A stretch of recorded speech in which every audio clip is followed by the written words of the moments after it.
एक बार एक शिष्य ने विनम्रतापूर्वक अपने गुरुजी से पूछा, गुरुजी, कुछ लोग कहते हैं कि जीवन एक संघर्ष है, कुछ अन्य कहते हैं कि जीवन एक खेल है और कुछ जीवन को एक उत्सव की संज्ञा देते हैं। इनमें कौन सही है?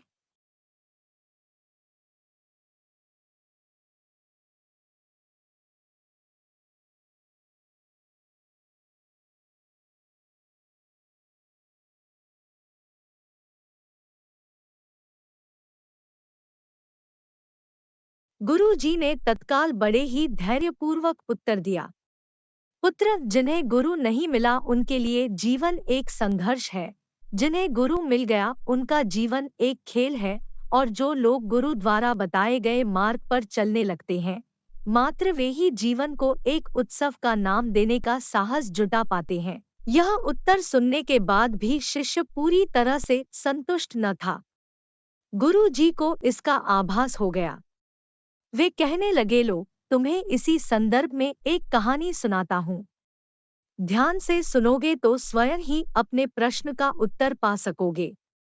एक बार की बात है कि किसी गुरुकुल में 3 शिष्यों ने अपना अध्ययन संपूर्ण करने पर अपने गुरु जी से यह बताने के लिए विनती की कि उन्हें गुरुदक्षिणा में उनसे क्या चाहिए। गुरुजी पहले तो मंद मंद मुस्कराए और फिर बड़े स्नेहपूर्वक कहने लगे, मुझे तुमसे गुरुदक्षिणा में एक थैला भर के सूखी पत्तियां चाहिए, ला सकोगे? वे तीनों मन ही मन बहुत प्रसन्न हुए, क्योंकि उन्हें लगा कि वे बड़ी आसानी से अपने गुरु जी की इच्छा पूरी कर सकेंगे। सूखी पत्तियां तो जंगल में सर्वत्र बिखरी ही रहती हैं। वे उत्साहपूर्वक एक ही स्वर में बोले, जी गुरु जी, जैसी आपकी आज्ञा। अब वे तीनों शिष्य चलते चलते एक समीपस्थ जंगल में पहुंच चुके थे।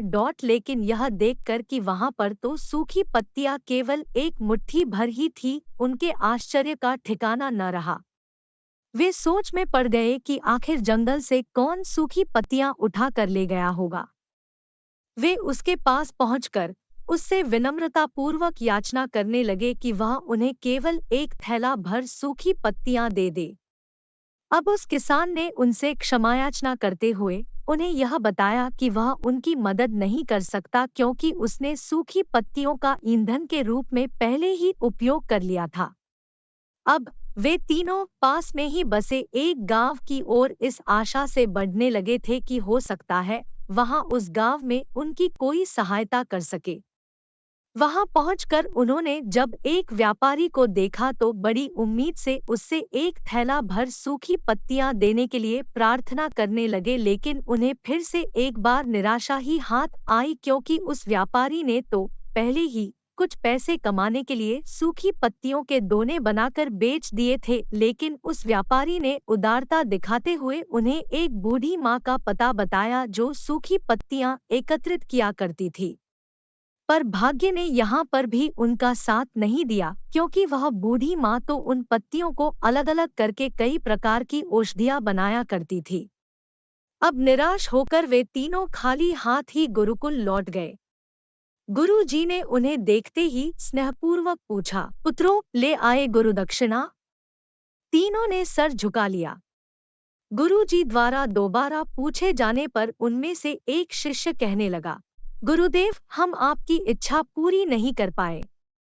हमने सोचा था कि सूखी पत्तियां तो जंगल में सर्वत्र बिखरी ही रहती होंगी, लेकिन बड़े ही आश्चर्य की बात है कि लोग उनका भी कितनी तरह से उपयोग करते हैं। गुरु जी फिर पहले ही की तरह मुस्कुराते हुए प्रेमपूर्वक बोले, निराश क्यों होते हो? प्रसन्न हो जाओ, और यही ज्ञान की सूखी पत्तियां भी व्यर्थ नहीं हुआ करती, बल्कि उनके भी अनेक उपयोग हुआ करते हैं। मुझे गुरुदक्षिणा के रूप में दे दो। तीनों शिष्य गुरु जी को प्रणाम करके खुशी खुशी अपने अपने घर की ओर चले गए।